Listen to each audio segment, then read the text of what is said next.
This week on the Baseline Podcast, Josh and I are in the same place for the first time ever of the Baseline Podcast, and we are going to be talking about the AFC North, the Big Ten. We're going to be talking about the things that we love to talk about, especially the Browns, Ohio State Buckeyes. It's going to be full of action and comedy, and who knows what's going to happen when we're in person, but you're going to enjoy it. All that and so much more coming up on the Baseline Podcast. Hey everyone, welcome back to another episode of the Baseline Podcast. It's my whole figure. What are we doing here? My whole figure. What are we doing in the same room? This is weird. This isn't my house. There's not. Am I hungry? There's not a weird thing behind me that's usually like a table and some weird lights, and it's dark. It's not dark. It's light, which is true. And why is that, Josh? We're in the same time zone for the first time. First time since college. Well, we're recording for the first time since college. It's been 6 years. We could have been in the same time zone a couple times since then. Technically, the last 2 weeks I've been in the same time zone as you, but that's besides the point. And then I think you got married in Ohio. I did. I was in Indiana, so technically same time zone. Technically same time zone, yeah. Yeah. I did. Yeah, that's true. But no, we are here alive and well. We welcome you to this episode, this very special episode of the Baseline Podcast. We are going to be talking about, well, the one thing we've been waiting on. I know we said the last few episodes we were going to wait for the Big Ten, the AFC North, until we were both in the same place. Well, we are here. So we're going to be talking about that. But before we get into it, how have you been, Josh? Man, this whole last week has been pretty exciting. It's true. Your Guardians are just doing something else, man. I mean, yeah, we saw Cleveland not just be sellers but givers at the trade deadline. We saw the Hall of Fame game with Aaron Rodgers ducking DTR, and after you saw him slinging it, it's understandable why Aaron Rodgers didn't want to have to go against that. That's true. He's like, Zach Wilson, this is your game. And then most recently today, we found out that Gene Smith is stepping down from his role at Ohio State.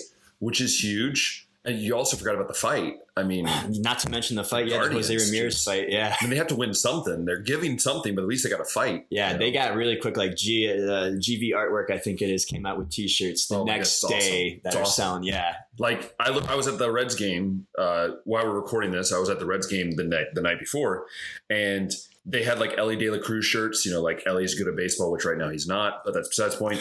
And a few other cool shirts like Carson Strand, longest name or whatever. But I'm just thinking, like, what if they would put this in the Guardians team shop? Like, I just think that would be phenomenal to put it in the team shop and then just have the Jose Ramirez fight shirts. Just having him with boxing gloves. Yeah, so the shirts were just it was a illustration of him standing over like TA, which kind of like I'm just saying, down, knocked out. Tim Anderson, if you're gonna try to fight, like you can't get like palm slapped. Like you can't go down with like a palm slap. And also that Jose wasn't looking, which is the other funny part. Yeah, I don't even think that was the best shot that Jose got on him. No, it wasn't. But it was just funny because he just stumbles backwards and then just leaves. And I just love the call, by the way. If you haven't heard the call, Tom Hamilton's call on listen the radio. to it. Yeah, it was Down goes Tim Anderson. Down goes Which Anderson. Is, if you don't know, it's a playback to the whole Muhammad Ali.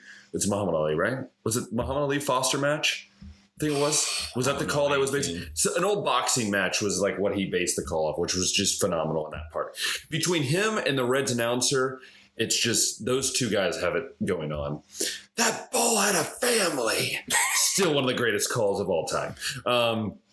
But hey, that's enough of that talk. But going back to Gene Smith, because I know we're going to talk about the Big Ten. I'm guessing you want to talk with Big Ten first. I think that's going to be more of our talking points. We'll be Big Ten. Mainly because Josh is a Florida fan living in Ohio, which just is never as. I'm in Big Ten country, though, and I love the Big Ten Conference. I love Big Ten football. At least some Ohioans know how to say yes. That's a political joke that will stay there for a certain voting thing that had to go on. But anyways, we'll move on from that. But no, we look at Gene Smith. My dad actually, by the way, shout out to my dad who's in the other room. I'm sure he'll make an appearance at some point. But he was the one that reminded us because you saw it on the way here. I didn't see it yet. So this was like a whole new thing for me. Yeah, so June 2024 is when he'll officially be retired. Yes. So I guess that's probably going to be at the end of the sports calendar for spring sports. Well, yeah, it would be the end of the sports calendar. I think now they also need a new president. Which I didn't know. Yeah, so that is a big thing. And the question is then, how old do you get the person? Because we all know with these colleges, they all go with the old presidents that are like 78 years old. Have been it's never anyone. It's never young. Like it's never young, right? And I think with the athletic director, I think you have to get someone not young per se, but someone that's in their 50s. I'm guessing. I would love to see Urban Meyer come back as athletic director. I think that would be very testy on the waters. Now I know you said Jim Tressel, which I think would be. I think he's more likely. I think for the president side for of things. the presidential role I don't or the think athletic director role. I feel like Jim Tressel, but he is in his 70s, so then you're in that. But like Urban Meyer require Ohio State getting over themselves and dealing with the initial pushback from the media. Which, let's be honest, for any of those hires. Let's be honest, everything Jim Tressel did too now is legal in college athletics. If you look at the two what they struggled with, you could arguably say that Urban's was way worse than Jim Tressel's. Jim Tressel, like, yes, guys sold tattoos or whatever, got tattoos for their products, but Urban dealt with a lot more, like, I guess, tougher things to kind of get over the hump with some of the stuff that Zach Smith and a lot of that stuff that went on. Yeah, and then mostly like the Jaguars stuff. Yeah, too. So like that stuff is a lot tougher. Forget the Florida stuff, forget the Ohio State stuff. I feel like the Jacksonville stuff would be rough, harder to overcome than that. So with that, I think, we could spend, hours figuring out who they would hire, but we know Ohio State, they're going to find someone. Ohio State's a job that you want to go get. So you're going to find an athletic director that wants to be there. And think about it. If you think about Gene Smith, all he's done, those are big shoes to fill. And you have the perfect opportunity because when they come in, it's going to be a blank slate in football and in all athletics. It's going to be the big 18, big 20, whatever it's going to be. Yeah. Who's not going to want to be a part of that? We'll talk about it. Obviously, they've added Washington and Oregon. That's going to be another big thing that happened since we last recorded. I think it's fun that we waited this long to talk about it. But I think if we're talking about the athletic director, I think the biggest thing you have to do is you cannot take a step back. If you're a Ohio State, you cannot get a guy that is necessarily not ready. You have to find someone that is ready to jump into, as you know, probably the toughest job maybe in the country. Mm-hmm. Being athletic director for the Ohio State University is not an easy job. Someone say, well, Alabama, but Alabama is mainly two sport. Ohio State, they want to succeed in everything, at least from the picture side of the things. That's the interesting part, I think, with that. But Josh, I know we want to talk about the expansion. What are your thoughts on the expansion, especially? I think both of us growing up in Ohio, it's always been a Midwest conference. It's always been the farthest we've went is Nebraska. That was even a stretch. We're going to Nebraska? Rutgers, that was a stretch. Why are we? But are you okay with this? Or do you feel like we're starting to stretch it too much to where it's now let's just go to two divisions and just separate everything?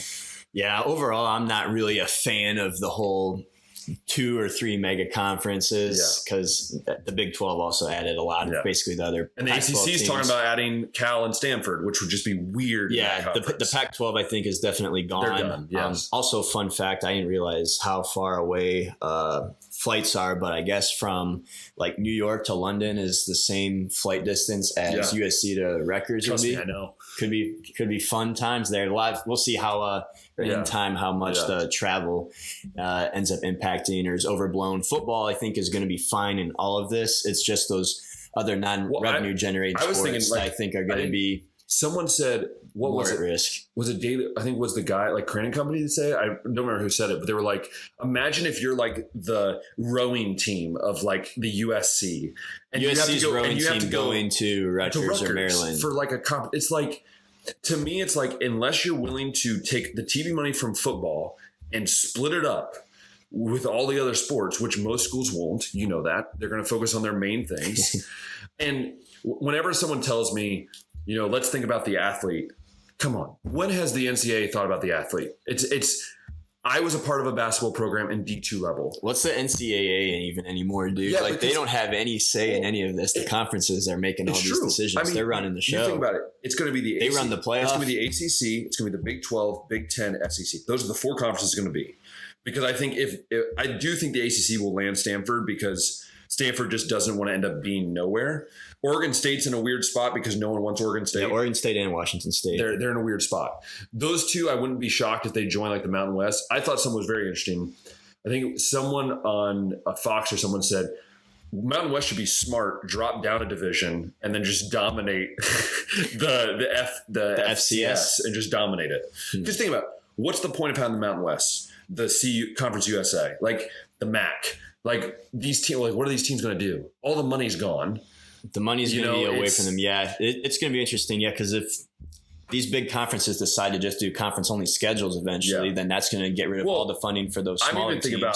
Forget like the 12-team playoff with all the mega conferences. It's going to be all of those teams making the playoff. We're not going to see no group of 5 teams anymore here, so they might as well just come up with their own playoff group of 5. Well, I'm even thinking about I'm thinking about even look at the Big Ten. Like, we're going to talk about the Big Ten today. Even look at the Big Ten.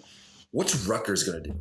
What's the Purdue's going to do? Like, are they going to get kicked out? Like, that's my thing. Or the Maryland's. Like, Maryland's good at football and basketball occasionally. But one thing you can guarantee about Ohio State, about Michigan, Penn State, they're good at multiple sports. They're going to bring revenue in multiple sports. But if you're like no offense to Iowa, but Iowa's football, wrestling, basketball on an occasional basis, right? And most recently women's basketball. Yeah, but if you take those out, what's left with Ohio State, for instance, very good at baseball, pretty considerably, pretty much throughout, And my question then is are athletic directors willing to, like, I know they don't have a choice now, but think about it. Are you now going to split the schedule up where every team's required to go out west twice a year? Are you going to require every West Coast team? They're going to have to go out. Are you still going to be able to baseball's playing games like every day, every other day. Now, it might help baseball in a sense because maybe you do more tournaments out west on the West Coast. I think you'd have to, yeah. Like you do, like let's say the first 8 games are going to be against USC. That's just because it's the only place we can play baseball, right? And I think ultimately what's going to happen is this is my bold prediction. I don't think the ACC will last. I think it's going to get a point where the ACC – they're going to get Cal and Stanford, but whoop-de-doo, Cal and Stanford. Like, I've always said Stanford should go to with Princeton and Harvard, they should go out there because that's more of their line. They have more money. But at the end of the day, I think you're going to see ACC split up. Like, I think you were right when you said, I think months ago, you said, watch it. It does not matter how all this shifting is going to end up being 2 conferences. Like at one point, eventually, what the Big 12 has done. Brett Yormark's from the entertainment industry. He's been able to secure a solid TV deal, and since they haven't been able to get all the football powers that the Big 10 and SEC have they're just swiping up everyone else. They're getting all the basketball powers. Like they're taking like a basketball first approach. Dude, basketball is going to be loaded in the Big 12. Yeah, Big 10. Okay. I mean, we obviously know about Bronny James and that what he would have brought. We don't know what's going on with him. That's another thing we could talk about another day. But again, I think the Big 10 was smart. What'd they do? They said, we're going to get USC, UCLA. Okay, great. Warren leaves. The new commissioner comes in. What does he say? Oh, Colorado, you want to leave? Perfectly fine with us. What does that do? That shook the basket just enough where Oregon started going, The whole inability to get a TV deal from the Pac-12. Apple really? TV was what they were. That's where you're going with. Like, I'm sure all the athletic directors are like, really? We're going with you Apple? Want to be on actual TV. You don't because want to be honest, on streaming services. We've seen what happens to baseball. When you don't have a good deal, like Bally Sports, it's ruined all of us Ohio fans. We hate Bally Sports. Sorry, Bally Sports. I'm sure you're great people, but let's be honest. They've taken the opportunity away to watch the games. Do you want your fan in a very small town that can't afford to use Apple, and let's say outside of Eugene, Oregon, they're not going to be able to watch the games? And I think of what this deal does for these teams. Now people are like, well, they're not getting all the money from the Big Ten. Like, they don't care. They get $30 million of the 40. Like, it's $30 million. Like, they don't care per year, whatever it is. But I think what the Big Ten is doing, which is so smart, is they are saying, screw what the old people want. Like, again, I'm an old school in the sense of like, I wish that we didn't have to go out west. But in reality, what does that bring? That brings more competitive football to the Big Ten. What have we always been chasing, Josh? The Big Ten's always been chasing who? The SEC. Right now, you can logically say, with adding USC, Oregon, the way Washington's been playing lately, the way UCLA has been playing lately, you've closed the gap a little bit. I'm not saying it's going to be anywhere close, but the SEC, I mean, Alabama's not the same. I'm not saying Alabama's bad, okay? I want all SEC fans that are watching. I'm not saying Alabama's terrible, okay? They're just not the same. I think we both can agree. They're not necessarily the top peak. It's Georgia now. We're going to learn a lot about Alabama this season. And if Alabama doesn't win this season, a lot of SEC teams are going to be very happy because that means they can start creeping up. And I think the same with the Big Ten. But enough talk about the expansion. Let's talk about the Big Ten this year for football.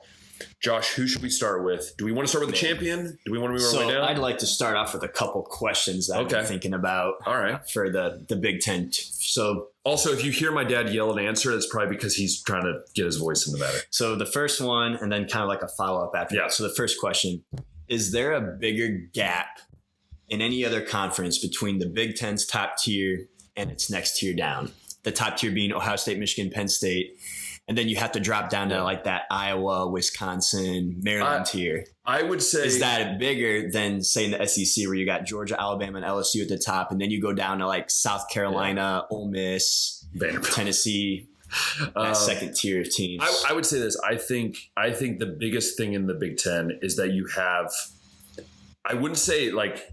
I think the ACC is actually a bigger drop off. Personally, I think ACC and SEC. I think SEC. I don't think so because SEC I think is deep. Like I feel like the 8th best team in the SEC would be like the 3rd best team or the 4th best team in the Big Ten. Personally, that's my opinion. Yeah, this isn't necessarily a question of who's deeper. No, it's just drop off between those tiers. No, I agree. I think the Big Ten's drop off probably is the biggest. I think ACC is deeper. I think the SEC is deeper. I think the drop off is astronomical when you think about you have Ohio State. Wins 11 games every year. Yeah.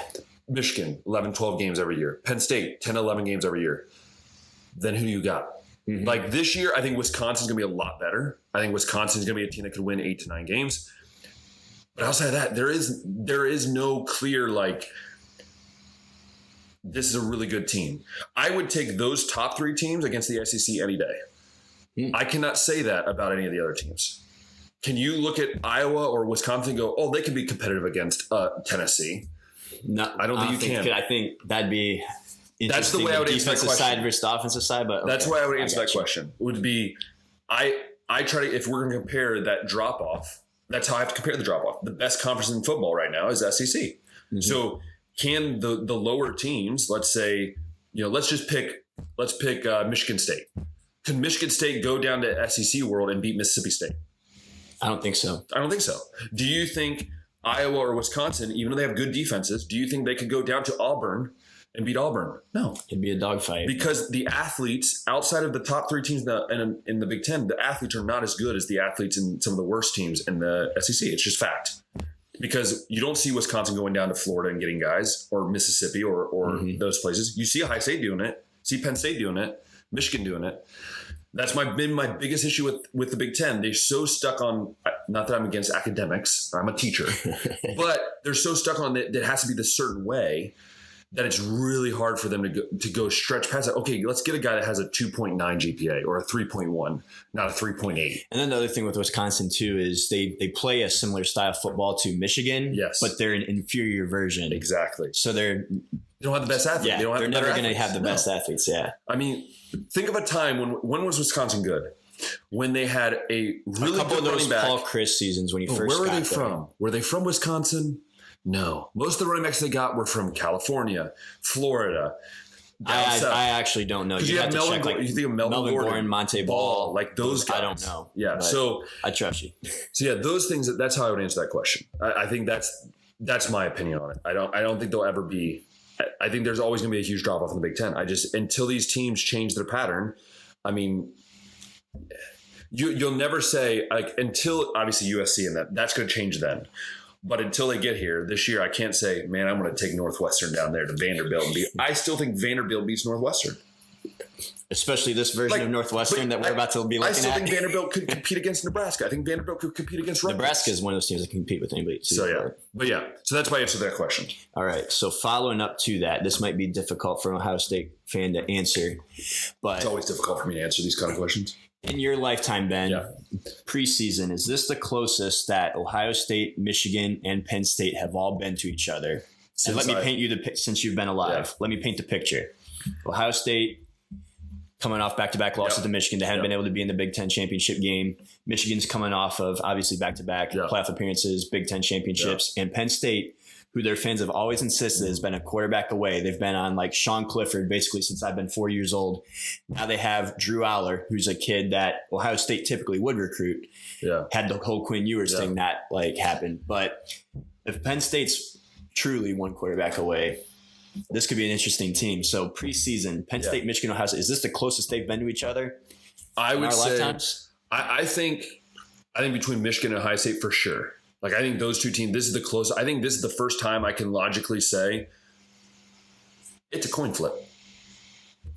I mean, I don't think it was, even in the last 2 years, I felt Ohio State was a little bit better. And I think we saw that last year when they played Georgia really tight. I still honestly believe it. You replayed that Michigan game. With the way I think there's some things that Ryan Day would rather do differently that could have made a difference. But going into this year, I think Michigan and Ohio State it is fun because it reminds me of 06. That's probably the closest time I think it's been like this before the season starts. Penn State, I'm not sold 100% on Penn State yet. I think it's closer than it's ever been with them. So maybe they're not on the same level as those two teams, but this is one of the best Penn State teams on paper we've seen coming into the season. Right? I would say I think 2016, 2017 might be the only time. There just always seemed to have been like an obvious gap between them. Like Penn State would be like a tier 2, but I feel like they're all they're a tier 1. I think. I think Penn State could go 10-2.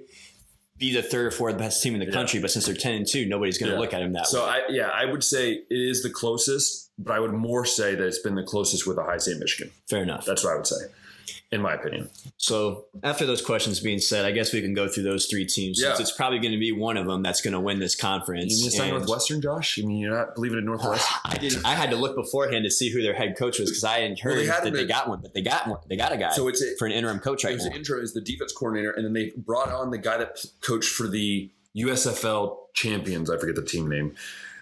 He's the son of Holt. Skip Holtz. Skip Holtz. It's Skip Holtz. So he's coming in as like the assistant to the head coach. Yeah. Which, let's be honest, basically means you're running the team and we're just putting it on this guy's name. Yeah, this guy, his name's, I think, David Braun. He's been a defensive coordinator at North Dakota State, and he was a new hire this year. So now he's getting pressed into interim head coach at Northwestern. Can you be a defensive coordinator? By the way, you're still going to get paid the same, but... Yeah. We'll eventually get to Northwestern in full, but why don't we kick it off with your Buckeyes, Ben? Because I'll tell you what fascinates me about Ohio State. Yeah.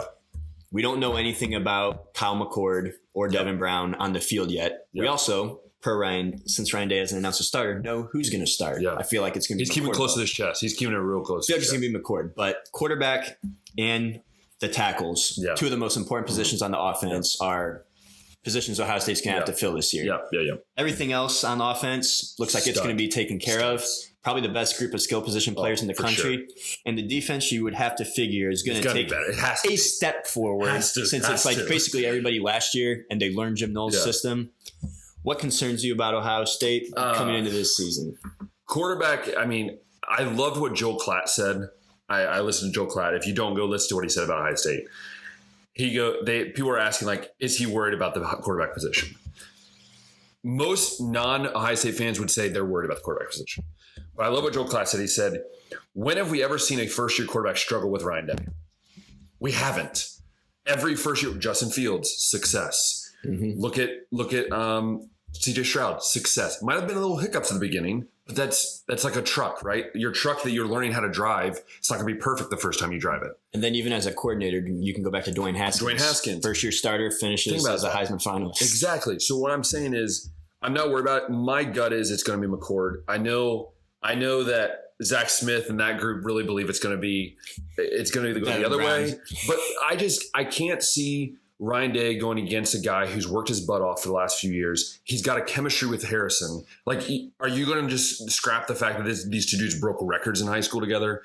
And so I think you go to Harrison. This is what I think you do. You sit down Marvin Harrison. You sit down Ibuka. You sit down Henderson. You say, who do you want the quarterback to be? I know this sounds bizarre for a head coach to do that, but I think you have to ask your guys. The receivers always know. You have to. And who are you thinking is going to be the guy? So my gut says it's going to be McCord.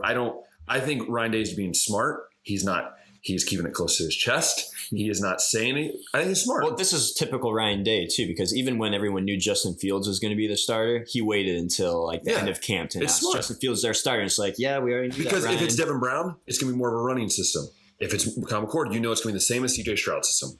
I think what you're going to see this year is a lot more balance, though. I believe you're going to see more balance because I think TreVeyon Henderson's back to where he was. I think TreVeyon Henderson's going to be the guy that was the guy that was, 10, it felt like 10 years ago, but it was literally just 2 years ago. But I want to see TreVeyon Henderson back. You have Mayan Williams back. You have Pryor's back healthy. All 5 running backs. Yeah. I can't believe that now. Oh, and you have a walk-on, by the way. You also have a walk-on who was really good last year as well. So, I mean, you have 6 dudes you could throw out there if you wanted to. The tight end room's really good.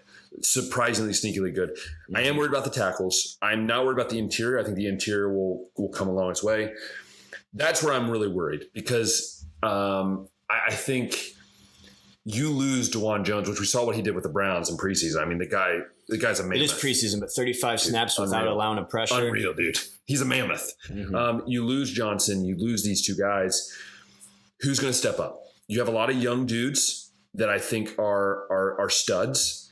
But again, you can be a stud, but this is not high school football anymore. This is college football. You're going against Michigan, one of the best defensive lines in the country, arguably, according to some. Penn State always has a good defensive line. The Big Ten's defenses are always good.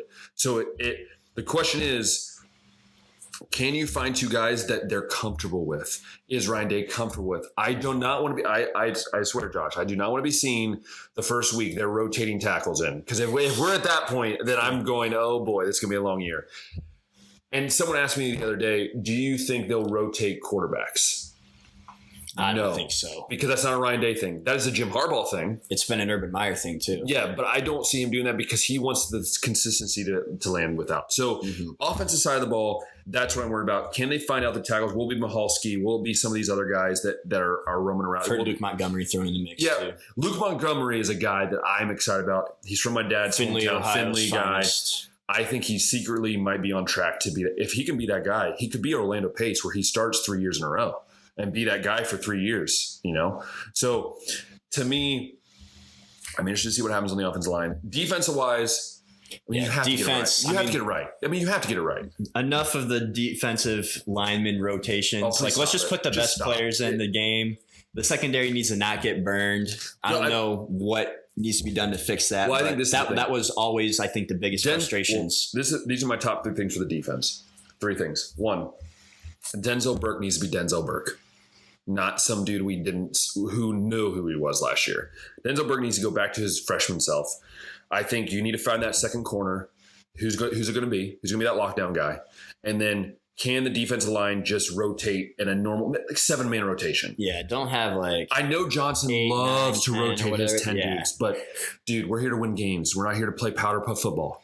Yeah, I would be shocked if Jack Sawyer and JT Tuimoloau were not your first, second, third down guys. I say with JTT, get him on first down. If you really need late in the game, rest him on second down, bring him out for third down. I'm tired of these dudes I don't barely even recognize playing. I'm like, dude, so I think you're going to see in the defense line, I think this defense line could, and I'm saying this, I know it's probably a bold statement, I think they could be a top 5 defense line in the country. I mean, why shouldn't it be? Michael Hall Jr., Tyreek Williams looked incredible in spot situations, flashing all the time. Mm-hmm. Michael Hall Jr. is a freak. Very efficient. I mean, it's not. So I want to hear your thoughts on, as someone who lives in Ohio, is around Ohio State fans, but as a Florida fan, what do you see in this team? What do you think some of the issues are that you're like, look, because I think secretly, even as a Ohio person, you want to see Ohio State do well. I think you want to see Ohio State do well to an extent, not to win the national title. But if they play Michigan, that was a question. If they play Michigan, I love a good Ohio State Michigan. Okay.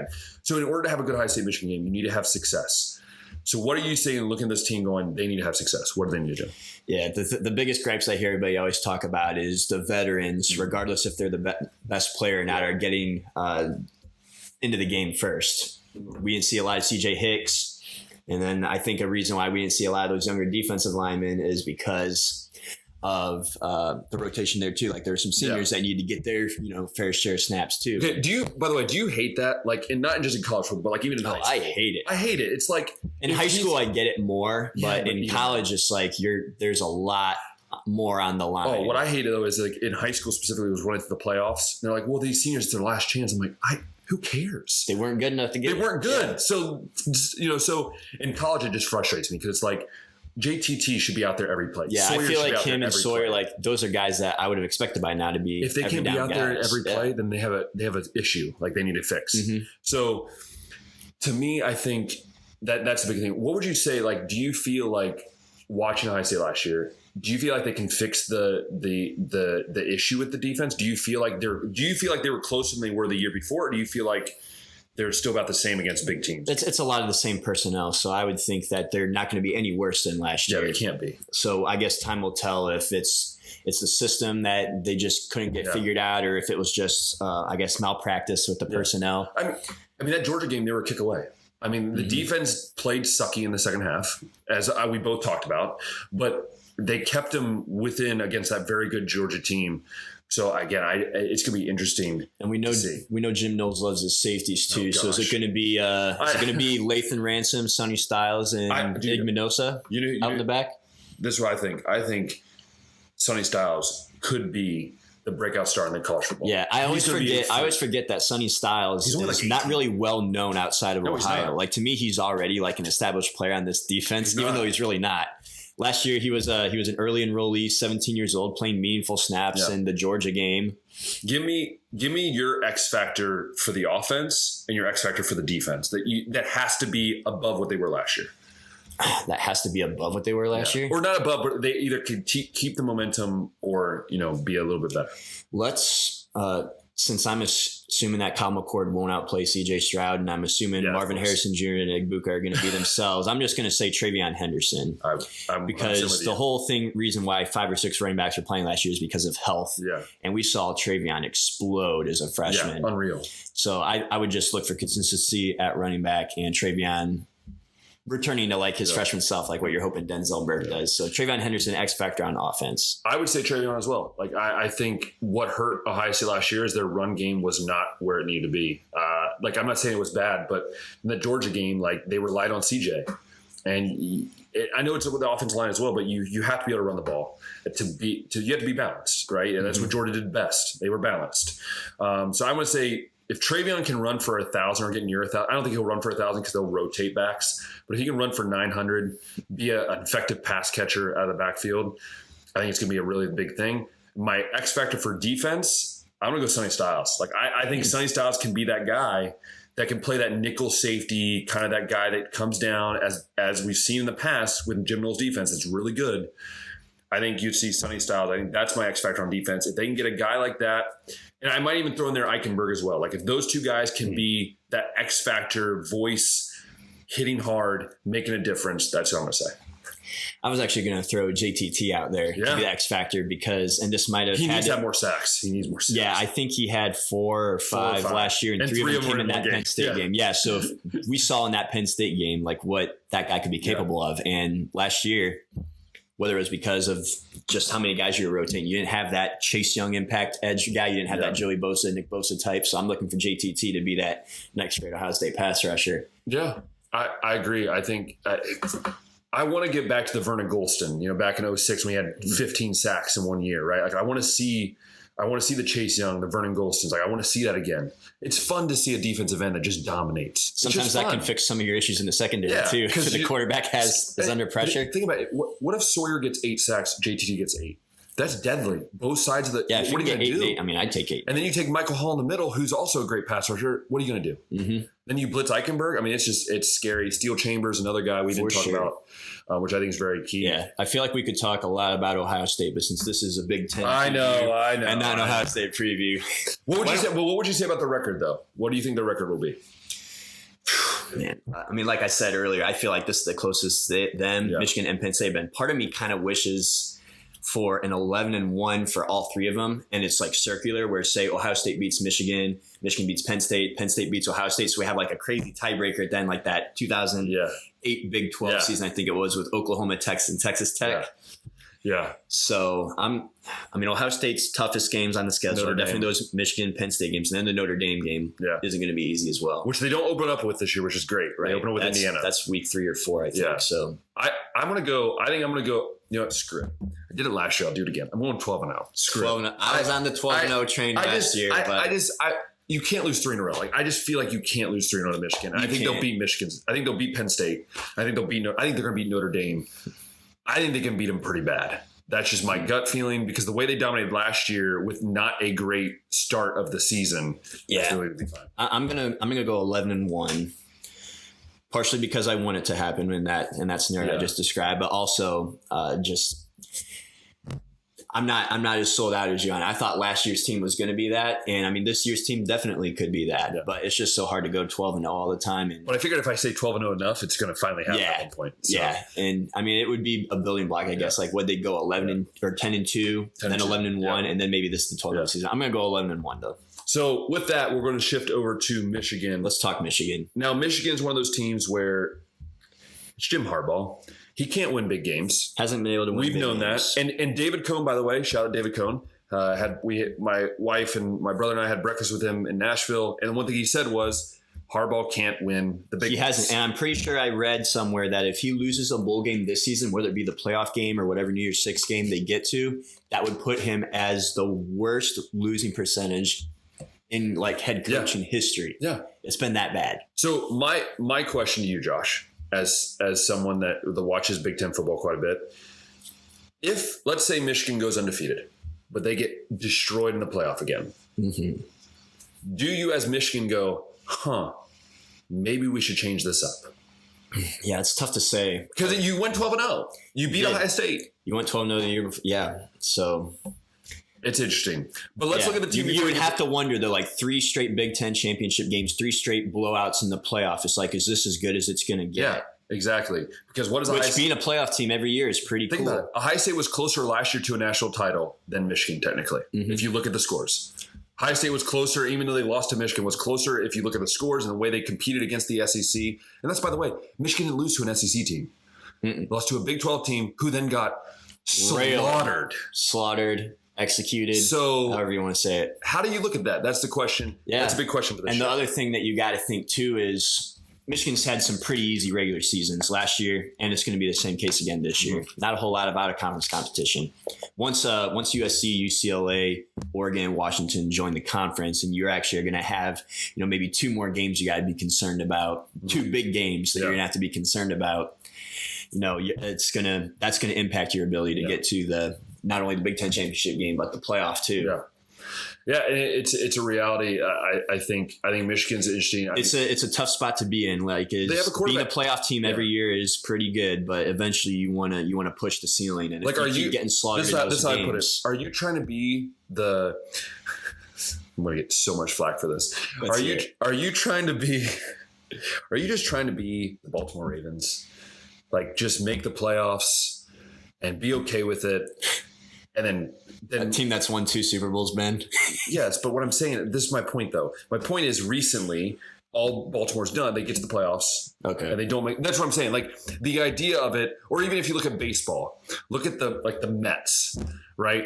Or any of these teams that, like, they're good enough. Like, they have all the money in the world, in college football case, they have all the talent in the world to make it all the way to a championship game, right? And it seems like every year it's like Michigan gets to a point and it's like, oh no, how do we do this? It is. It's honestly weird. Like that. When you watch the games, it's like, did they not do any film study? You had 4 weeks. You had 4 weeks to study film on your opponent. And then it's just like what worked for them all year, like running the football down their throat last. And then they didn't. We're going to run at you. We know we're going to run, and we don't care. And we're going to succeed. And then they went to the TCU game, and J.J. McCarthy, 2 pick sixes, like almost immediately. And that's the question. Why are we throwing the football here? I do want to talk about I thought Michigan was going to destroy little TCU in the Big 12 in the trenches. Yes. But now, I know Michigan fans will always say, well, we have the winning in the rivalry. I get that. Great. Cool. You have a lot of wins and whatever, but like, when was your last national title? Like, when was the last time you said we are the best? Not like biasedly, but like generally. Not just best in the Big Ten. Yeah. When have you said you're the best? And that's the question they have to answer this year. You look at this team; they're going to be loaded. They are. They got pretty much everybody coming back. Let me tell you some returning production stats because I love these. Michigan's offensive returning production is 84%, which I believe is 4th nationally. And returning defensive production is 78%, which I believe is 14th nationally. So it's almost exactly the same team that we saw last year. But I mean, one thing I would say that I noticed on my notes here, one thing you would say is that having Corum come back is huge. Very huge. It's a lot bigger than people realize because it's like Ohio State. Imagine if let's say Henderson and Mayan Williams said we're not coming back, or Henderson transferred, Mayan Williams said he's going to the NFL.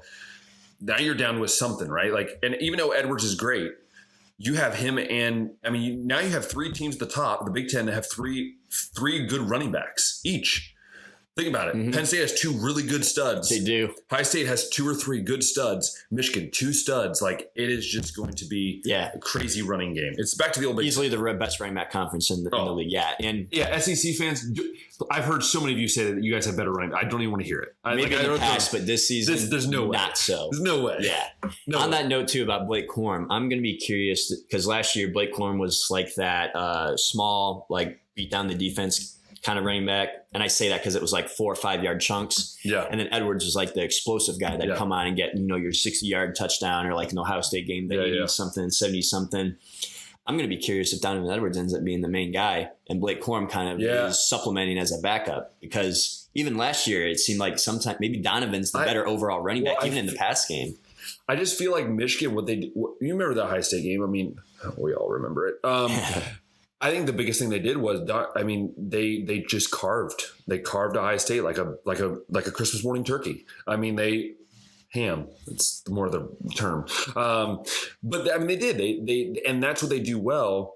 And I think what confused me about the playoff game was it's like they wanted to be something opposite of what they were. It's like when the High State does this in big games. They get like opposite of what they are. I'm like, let's catch the other team off guard. Like, do you think they're stupid? Like, they're like, oh, you're going to throw the ball? Fine with us. Like, sure, go ahead and throw the ball. Because it wasn't exactly like, I mean, J.J. McCarthy was efficient. Yeah, completion percentage wise and like lack of turnovers wise, but it wasn't like he was dinking diamond, throwing deep downfield, those tough NFL throws out to the sidelines and stuff. They're going to have probably one of the best offensive lines again this year. They're going to have one of the best defensive lines. Their defense, the one thing I will say about Michigan's defense, I'm interested to see how do they turn from that TCU game. How do they get past that, right? Because I think they believe, and I think we both believe, that Michigan was probably a better team than TCU. I think we both can say that. It's kind of like that Ohio State-Michigan game, honestly. I think if you redo it, Ohio State probably is winning. Yeah. And if Michigan and TCU have a redo, I think Michigan's winning. Yeah, because let's be honest, TCU did not deserve to be on the field with Georgia. I'm sorry, TCU fans. I know you'll be like, well, you're mad. I'm like, no, I'm just being honest. Like, you're not at that level, and they won't be this year. We talked about in our Big 12 talk, like, they're not going to be there. Yeah. So tough. That's the thing we got to talk about. And so I think at the end of the day, these are the 3 things I believe Michigan needs to do in order to stay where they're at. I think the one thing is they need to have J.D. McCarthy needs to have a little bit better year when it comes to overall offense, protection of the ball, making smarter decisions, which comes with veteran. As a veteran, you learn that. And I think 2, they cannot get away from the run game. I think Michigan, if they're going to succeed, they have to run the ball. They can't be this That's team. That's their bread and butter. Yeah, they can't get away. It's no problem being a running team. There's no problem with it. No. Navy does it all the time. Army does it all the time. Alabama, before they had this wave of first-round quarterbacks, that was their MO. That's the way they did it. That's the way Georgia's been, too. Yeah, honestly. so, and then I think defensive-wise, they have to, I think, figure out how to stop certain teams. I don't think that's like all teams. I think they do really well against the mediocre Big Ten teams. But even against Ohio State, they figured it out. But it took them a little bit of time. The same with TCU. It took them a while before they figured it out. It's like this year, I think with Penn State and Ohio State, you can't do that. You have to be on the game, because what are you going to do with Marvin Harrison? That's going to be a fun matchup. Because what are you going to do with Ibuka?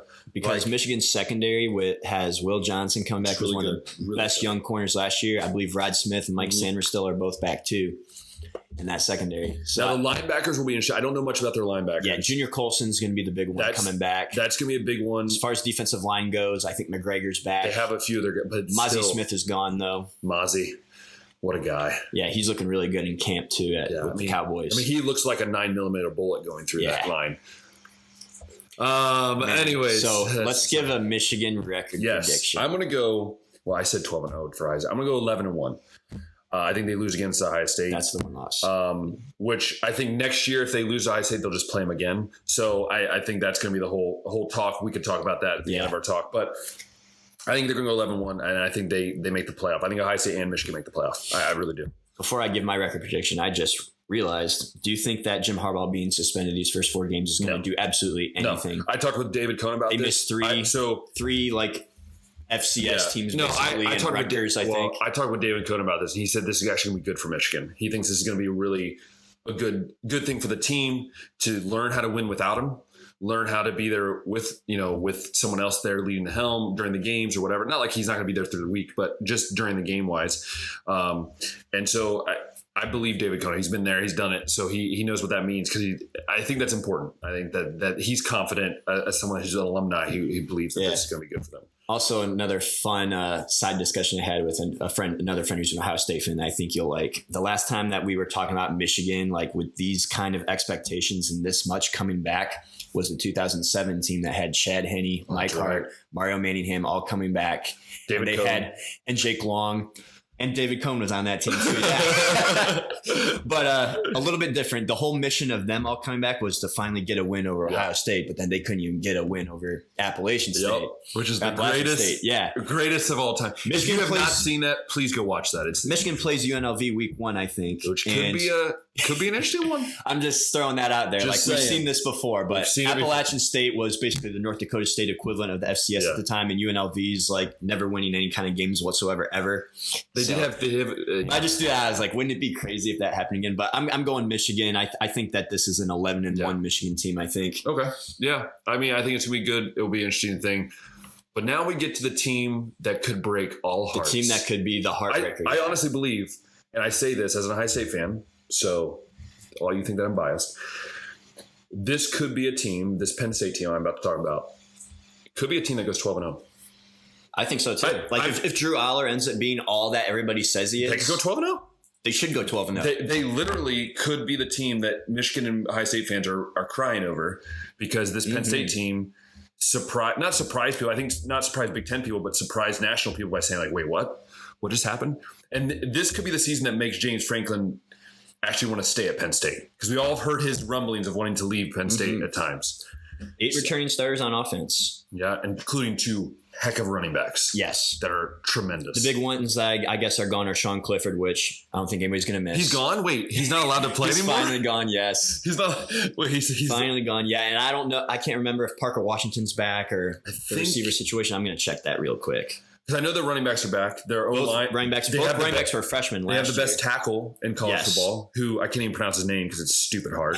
But yes, their defense is probably where they might be a little lacking. Yes. Defensive-wise. Okay, Parker Washington's in the NFL now, so yeah. I think their defense is where I think you might see they're not maybe at the level maybe as Ohio State, Michigan. But again, that's just my opinion. But I'm saying this right now, bold prediction. I know I've been doing these random bold predictions, but that don't even believe in. That I don't really believe in. This is not a bold prediction. This is a could shock prediction. Would be if Penn State goes undefeated because I think it's possible. 75% return production on defense from 6 returning starters on defense, but I agree. Some of those big ones are guys like Joey Porter Jr. too that you're gonna have to fill in. Who's covering? By the way, Marvin Harrison made him look like a joke. So. Again, it'll be interesting to see, but I think Penn State's going to be one of those teams that could be a challenge. What do you think the record of Penn State will be? Yeah, I'm trying to figure that out right now. It's all dependent on Drew Aller. And at least last season when Drew would come into games, he looked okay. Yeah. Yeah, he definitely looked like J.J. McCarthy did his freshman year. Yeah. Like he looked okay, not amazing. A lot of people wanted Drew to start last year, and when he would come into games, like from even mop-up duty or whatever it would be, I was like, is this the guy? Yeah. But I mean, I think you can learn a lot from one year to the next as JJ has. And I mean, I'm sure as most of those Ohio State quarterbacks have too, that from sitting initially. So yeah, Penn State's interesting to me. I'm going to go 9-2 because obviously I think they'll win all the other games they play. But I think they will lose to Michigan, Ohio State. I just think they're 1 year out. I think you give them one more year to get development with Drew Aller. Give development for these running backs one more year of development. And I know they'll lose their tackle after this year, but again, James Franklin secretly has done a really good job of recruiting, and he's always got that kind of next man up type of system. I just think that Michigan and Ohio State have too much coming back to really be the year where Penn State pushes through. Yeah. So that's my go-to on that. There were a couple interesting games, I think, on Penn State's schedule that I wanted to double check on. Maybe it was Penn State. I know they opened the year with West Virginia, and then Yeah, I guess that's basically as tough as it gets for them for out of conference. Yeah, I'm gonna go with the 11-1 route. I'm gonna run with it. They're all three gonna go 11-1. Maybe it's not a circular. By the way, if Josh does this, I want everyone, by the way, that watches or listens to this, I want you all to just congratulate him, because this would be the most kind of wild. Maybe it won't be. This is your bold prediction. Maybe it won't be a circular like they all lose to each other. Maybe one will be like a one-off upset. Yeah, or maybe something like that. This will be your bold prediction. But Josh finally has a bold prediction. He finally has a bold prediction in one of these. All three finish 11-1. I'd roll with it. Okay, it'd be tough for. I will say this is my bold prediction of the Big Ten, and I'm going to say this. It's going to be tough for Michigan to go undefeated just because I think quarterback is always going to hold them back. Plus, Ohio State, I think, is going to be better. Ohio State has the toughest schedule out of all three of them, so going 12-0, and that's going to be tough. And then Penn State, it's Drew Aller is a huge question mark still. I'm going to say I think if Drew Aller is as good as Sean Clifford, they can still go 10-2 and then just lose to Ohio State. This is my bold statement, people. I'm looking at it right now, and I know we'll talk about them here in a second. My bold statement is that Wisconsin finishes 11-1. Wisconsin 11-1. Yes. Here's their schedule. We're talking about then.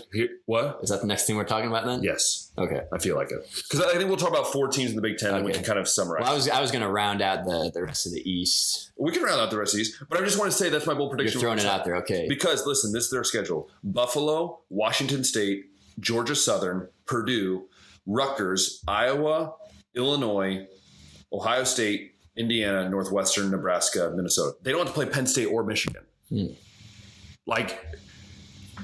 I'm just saying, that's my bold prediction. I think they're going to win the West, and I think it's going to be close. I don't think Illinois is going to be as Wisconsin's good. who I'd pick to win the West too. Yeah, they're not going to be. Yeah, but we can kind of round out the rest of the East. I'm sorry, we don't want to talk about the West that much because there's not much to talk about. There's really not. There's not. I mean, other than Illinois being, I think they're in the East, aren't they?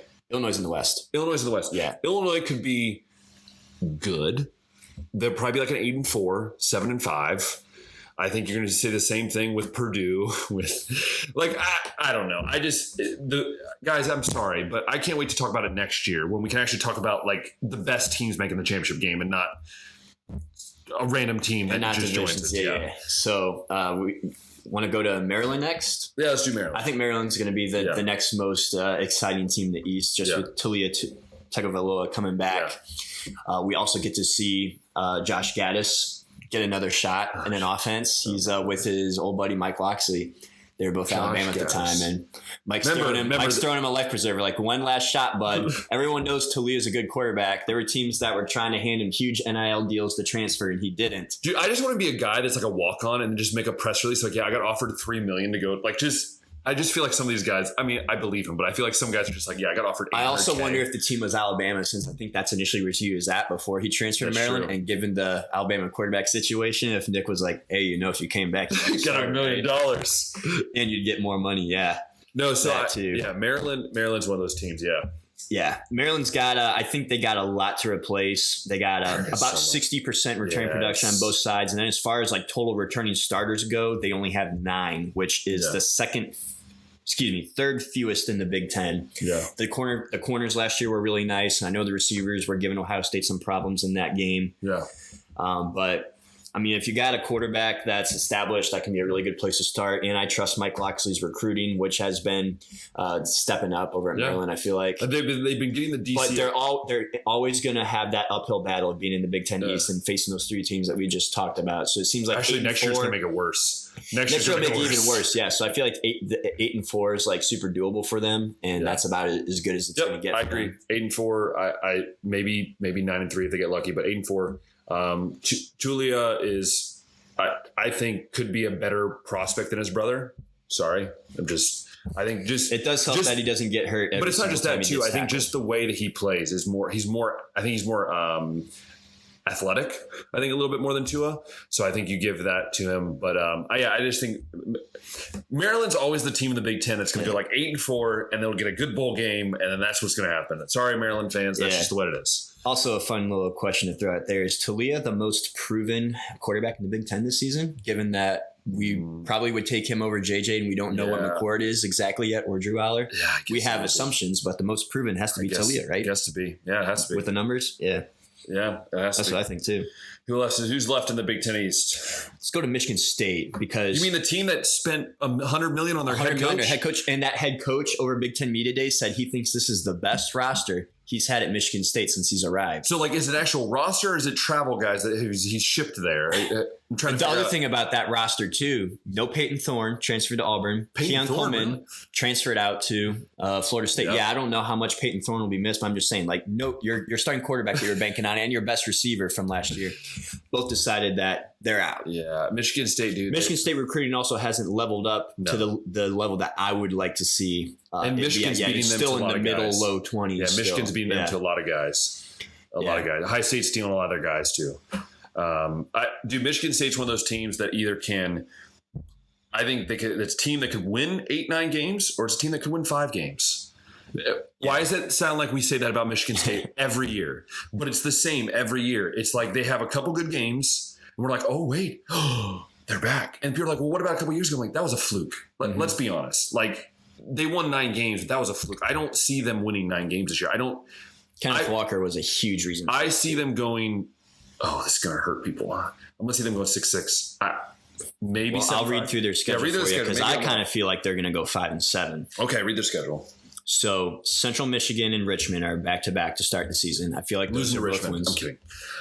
Then they play Washington at home. Loss. But I'm also going loss. They have Maryland next on the schedule, which I feel like is going to be a loss. That's also a home game, though, just to note. Then they go to Iowa after that. Win, because I don't trust Iowa's offense still. Then they go to Rutgers. Win, hopefully. They host Michigan. They go to Minnesota, host Nebraska, go to Ohio State and Indiana, and then end the season with Penn State with that game. That's going to be at Detroit, I believe. Everybody's making a big deal about. But the only ones that I see as slam dunk wins here are Central Michigan, Richmond. I'm throwing Rutgers on there as a slam dunk win. Nebraska, we think Matt Rule is going to be successful long term, but his first season with the team usually isn't that great. So I'm counting that as a win. And then maybe you can steal like the Iowa or the Indiana in there, but I'm saying 5-7. I'd say I'm going to say with 6-6. Because I want to give them the benefit of the doubt on some of these like iffy games, and they might steal one too. And I will say, even they do have 7 returning offensive starters that bring on 80% return production. Even though I just said Peyton Thorne and Keon Coleman both left, so that tells me that a lot of the guys that were contributing last year are back. But I believe they only won 5 or 6 games last year. So is that something you can be excited about? Is having all those guys back? Like sometimes it's nice to have the new faces. That's true. What would you say? Give us your thoughts on. Give us your thoughts on where you think. I'm trying to think of the other teams who's else in the East? The other teams in the East, Indiana, and then Rutgers, I think, is who's left. Let's just sum up them in one word. Doesn't matter. 2 words. It's 2 words. Who cares? So let's go. Yeah. I'm going to double check to make sure we did not miss one. Double check on the one because I think Purdue is also another interesting team. Purdue's in the West, but. Yeah, I'm just gonna run through and make sure we did not miss any other East teams. Yeah, we said the big 3 and then Maryland and also, just so you know, Michigan State. I randomly get quiet, so I'm adjusting the camera. So yeah. Oh yeah, Josh is gonna continue pointing that out there. Yeah, I'll go ahead and keep talking because I gotta find the member universities here. So it's just Rutgers and Indiana left over there for the East. And wasn't it crazy, Ben, that just 3-4 years ago, Indiana was looking like that next up and coming team in the conference? Well, of course it was. Peyton Ramsey was the quarterback in that 2019 season, I think went 8 games. And then Michael Penix is the quarterback in the 2020 season. And they, by the initial rules agreed upon, should have been the team in the Big Ten championship game. But I mean, everybody knew Ohio State was a better team anyways. So I'm not too mad about that. But now Indiana's just kind of like sunk back to the basement. It's true. Of this conference. And Rutgers, well, we just don't talk about Rutgers. Fun fact, the head coach of hi, Tim, if you're watching this, because I know you watch it occasionally. Should we talk about Rutgers? No, we won't. We won't talk about Rutgers. I think Rutgers has. He's from New Jersey, so Rutgers at least is elevated to a point where they can win those non-conference they can get games. 6. They can get 3 wins. 3 wins and maybe 3 more. That's the way we work. Maybe. But why don't we start off with the West with Wisconsin, since that's your bold prediction. Yeah. You rattled off the schedule that they got there, which isn't looking that difficult. You bring in Tanner Mordecai, who's a quarterback that can sling it. You return Braylon Allen, who was one of the best running backs in the country last year. Yeah. And you get Luke Fickell in there, who's also, I'm sure, grabbed a handful of transfer guys that he likes. Wisconsin, definitely, I would consider them a front row to win this West. Oh, enough said on that. I mean, Luke Fickell deserved to be in the Big Ten a while ago, and he's back. I think he was waiting for I will Ohio tell State you this, though, Wisconsin fans. If Ryan Day ever leaves, be ready for him to go back to Ohio State. That's what I think he was initially waiting for. His love for Ohio State will always be there. He hates Michigan, which I respect. And so I think that's where he'll end up being in the long term, but it's awesome for them now. PJ Fleck, he has a long way to go with Minnesota, so I think that's why it's tougher for them. I don't see Purdue really winning much of anything this year. I think Iowa's really the only one that could have a shot. Are they going to average more than 10 yards at 10 yards? Well, they got to average 25 a game, 25 points a game now, in order for Brian Ferentz to keep his job. That's hilarious. And it's his dad that put that stipulation in, which is even more funny. I think Wisconsin is just, they're always going to be solid defensively. And I think they have enough talent that's transferring in, as well as they've brought in themselves, that I think can be successful. They only play Ohio State. I read the schedule. That's the only tough game they have. Yeah, and I would throw Iowa in there just because, Wisconsin still isn't quite at that. They don't have the talent to beat Ohio State. Hands down, they don't have the talent to beat Ohio State. But they do have the talent to, I think, make a game close.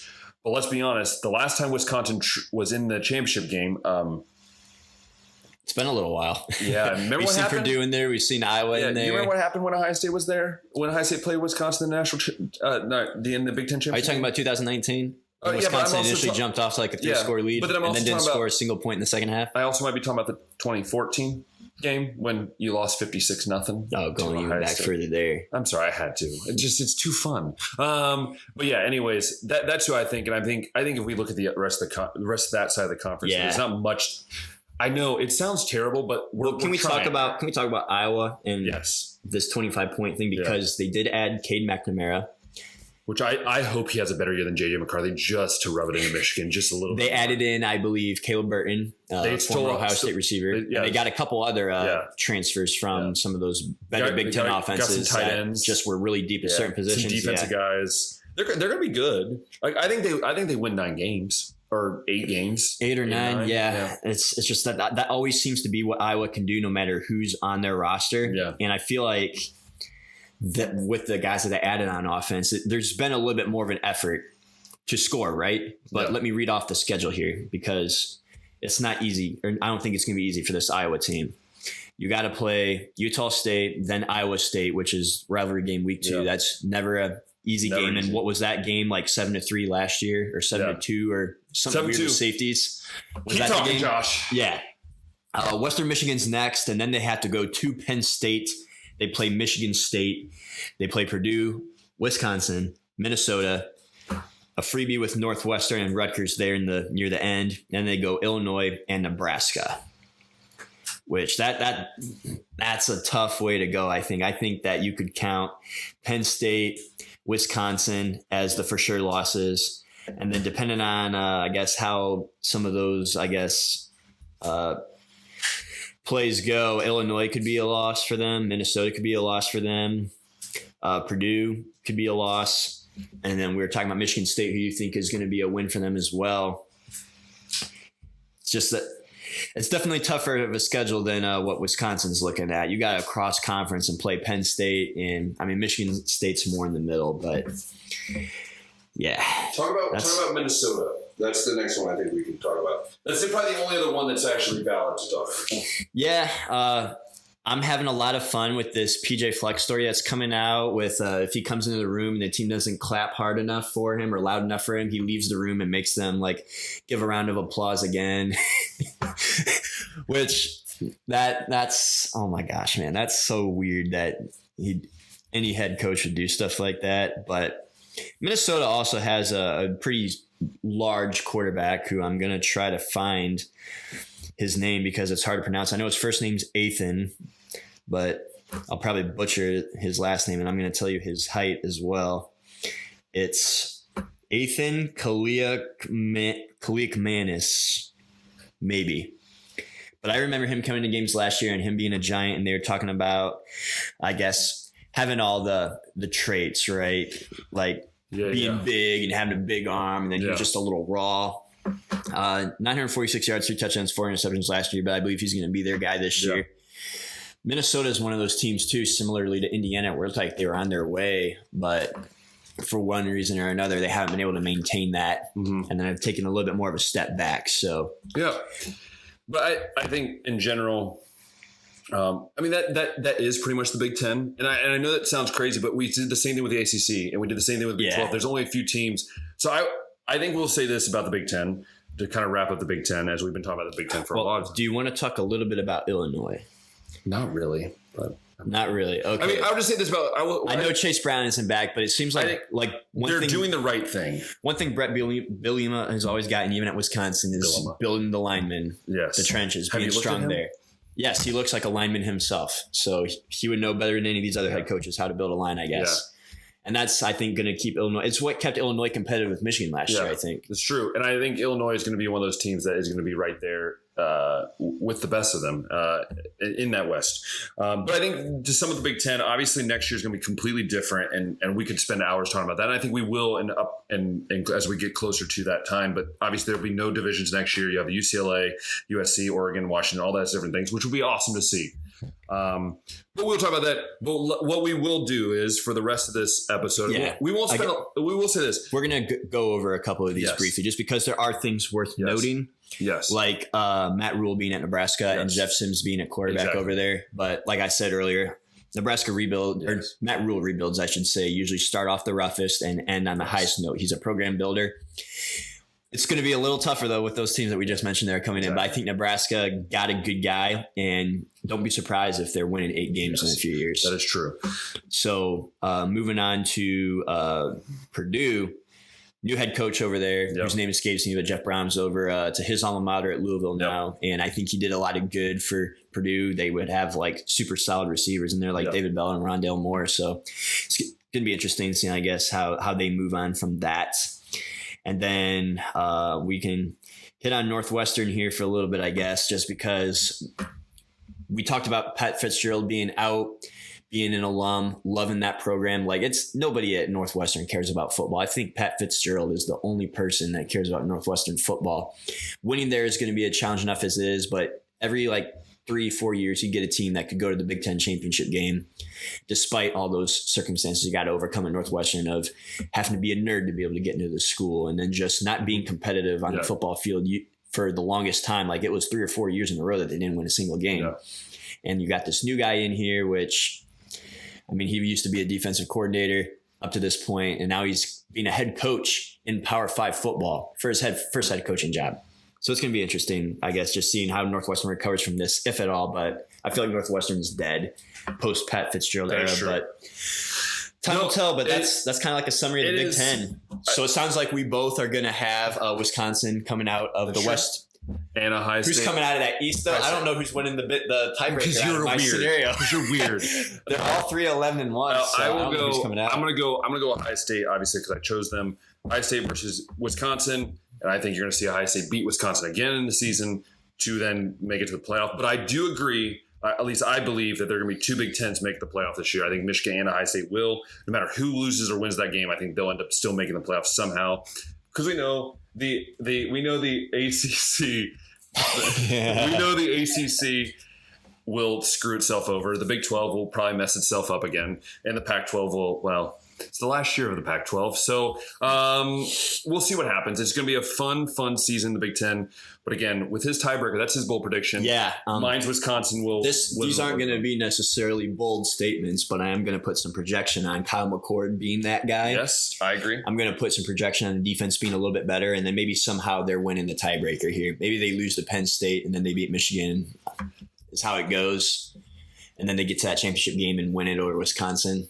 But I'll go ahead and say it. Ohio State puts it all together this year. It's the other thing too with them is that skill position groups. Like I feel like no matter who you put in at quarterback, they're going to do well. And if you get a talent, and if it's a talented guy like Kyle McCord, that's just a bonus. I think you're going to see. Yeah, I think McCord's going to have a great year. I think Harris will have a great year. I thought it was interesting. David Cohn said when we met with him, David Cohn's like, he goes, "Do you think Harrison will take a kind of a low year just to save himself for the NFL?" I'm like, "Have you seen?" I told him, I was like, "Have you seen Harrison's competitive level? Do you think he's going to just take a year off to just not focus on football?" Like, I don't feel like it's in his dad's nature. Well, it's tough to say because it's not even like Chris Olave followed up with like a dominant season like that. But some of that was just due to the amount of depth as a receiver. That was the season Jackson Smith and Jigbo. We also never seen a guy like Harrison in college football either. So.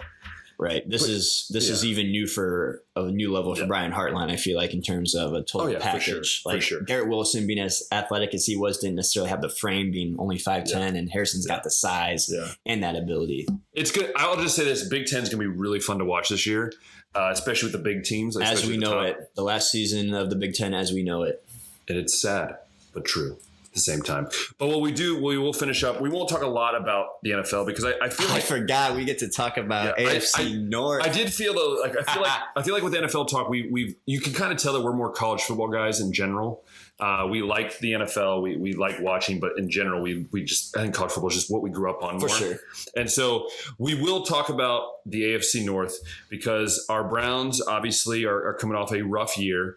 We have the Bengals who are trying to recoup that Super Bowl appearance type of style. We're talking about the Ravens who will always just be the Ravens. And then we have the Steelers who knows? But also, if you also notice, by the way, I said this briefly as I was walking away, but if you notice the camera just kind of goes out if you're watching this online and Josh is just talking for a long time, it's because I'm changing things on the camera because this is new for us because we never see each other in person.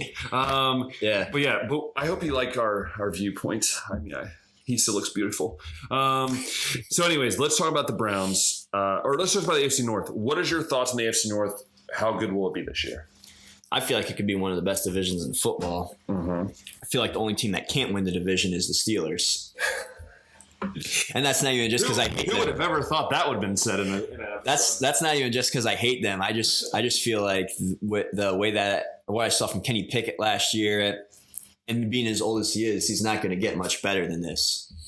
The line, I don't know if they did enough in the offseason to improve.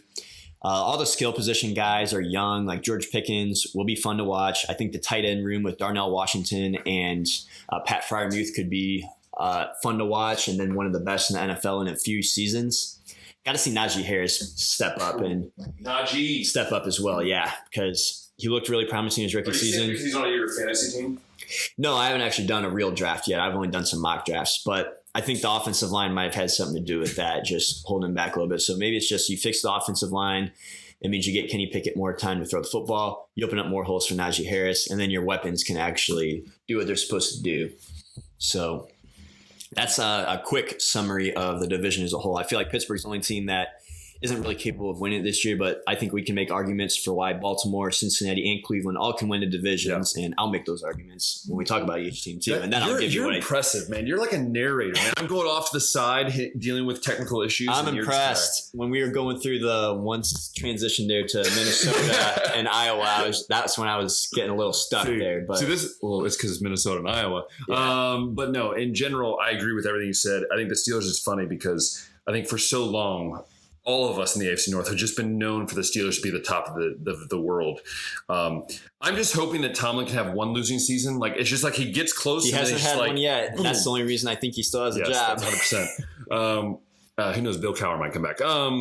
No, in general, I think this is going to be I think it's going to be a lot more talented than people realize, and a lot more close than people realize. Again, let's just start with the Browns. It's our team. It's our team. We can talk the most about it. My dad even got Josh a nice Chinese jersey. Got a gift here so I can rep my boy now. Because obviously Mayfield is totally going to win the job in Tampa. That would be a fun thing to see. But no, we talk about the Browns. So we saw them play in the preseason game.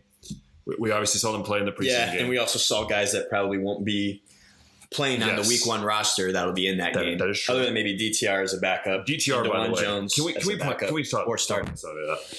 DTR looked phenomenal when he was in there. I think Jones is going to be, dude. If they can rotate, if they can lose some weight off of him a little bit, get him a little more quick.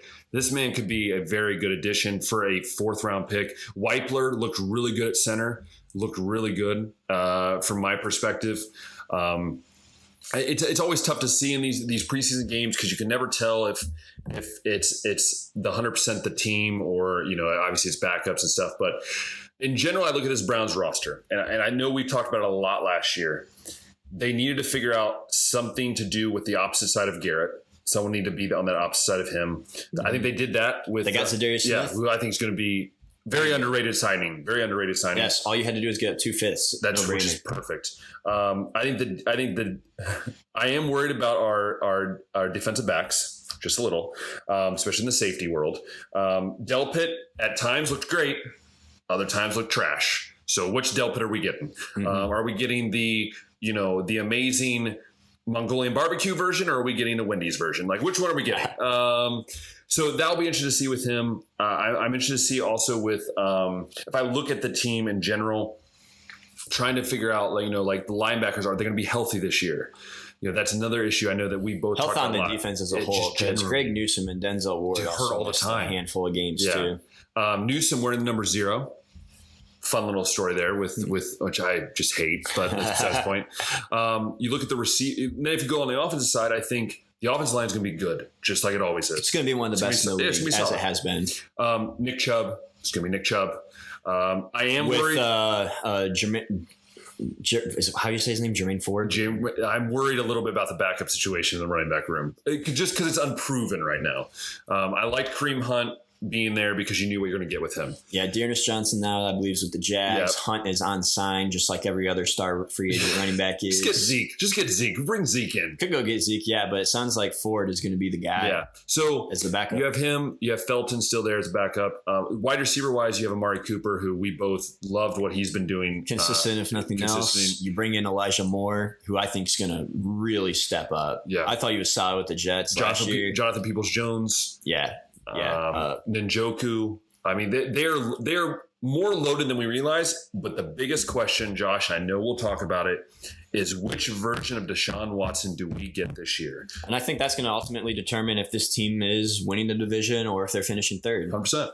I don't think we can really judge any of Deshaun's performance last year. What does your gut tell you right now? You look at this team. Do you feel like Deshaun Watson is ever going to get back to that old Texan self?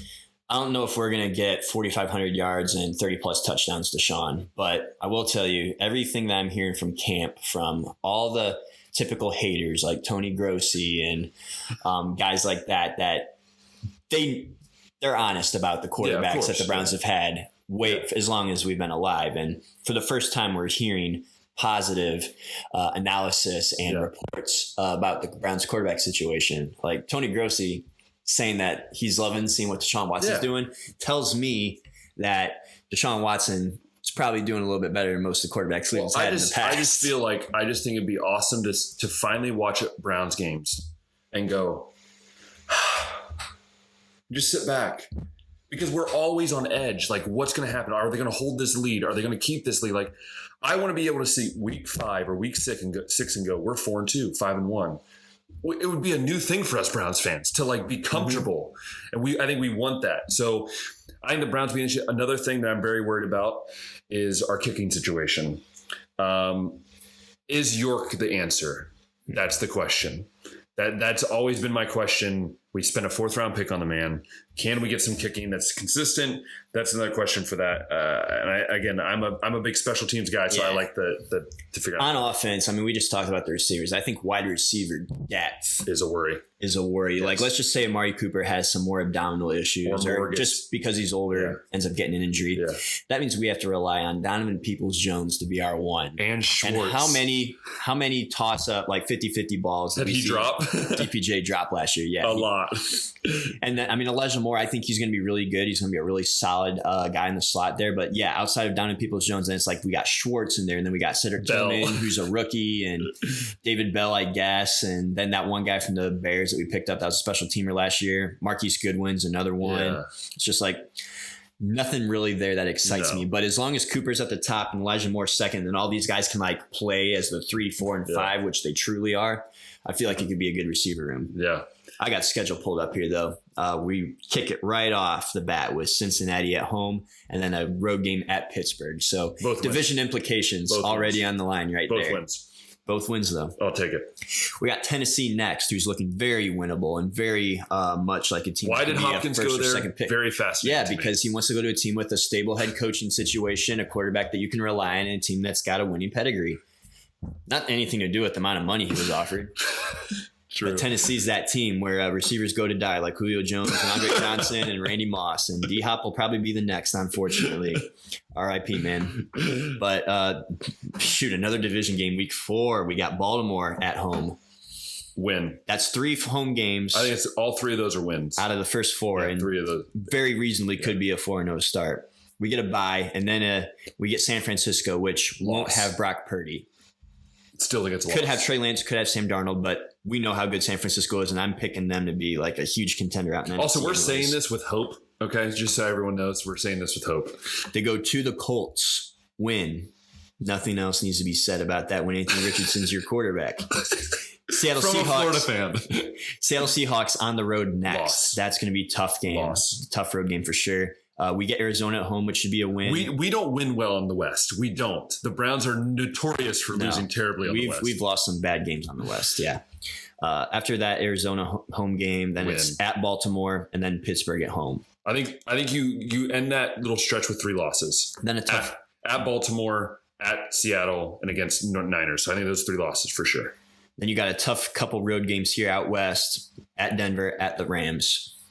You have to win one of those games. I don't think they'll win one both. of them. Maybe not both, but one of them. You have to win one. Then you got home games against Jacksonville and Chicago.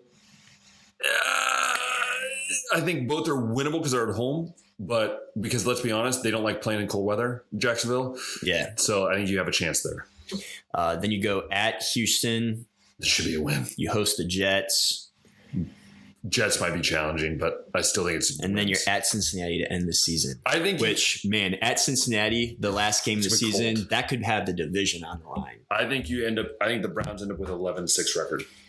Let me count through here to make sure that I got you right here. So we're starting off 4-0, Yes. and then we're losing to San Francisco. Then we're beating the Colts, so that's 5. Beating Arizona, that's 6. What'd you say about at Baltimore? Win. Okay, so we're beating Baltimore twice then. Yes. Okay, 7. Beating Pittsburgh twice. Yeah. I think. All right, 8. Winning 1 of 2 of Denver and LA, so 9. Win against Jacksonville, 10. Then what about, and then Chicago is a win, 11. Yep. And then Houston counting a win, 12, that's 12. 12. So Jets losing. Yeah, I think we're going to lose Jets. And then at Cincinnati, you're counting as a loss then. So a 12-5 season. It's not bad. Yeah. As a Browns fan, I think if we didn't even make the playoffs, you're a lot more optimistic than I am. No, I feel like you're more in probably the 10-7, 11. I'm going 10-7. Yeah. I'm thinking 10. I think the reason why I think Baltimore twice is because there's so much uncertainty in Baltimore. There is, but even when Baltimore's had like their 4th string, whatever the heck's in the COVID season, and we have all of our starters, we can't beat them. Listen, there's just a point when you have to win both games against them. Eventually you have to, yeah. So, yeah, I think there's that. And so that's what I think the Browns will do. And again, the biggest X factor for the Browns is Deshaun Watson. Yeah, I think Deshaun Watson's throwing 4,000 yards, and I'll say 25 touchdowns. I wasn't going to go 4,000. I was going to go more like 3,000. I kind of hope he goes 4,000. I'm going to go 3,000 because I think Chubb's going to run for 1,500-1,600. I think. You think he'll be that involved still? He's going to have to be. He's going to have to be that involved. That's just my gut. Because I don't think you can trust Jermaine Ford to be that guy that runs it most of the time outside.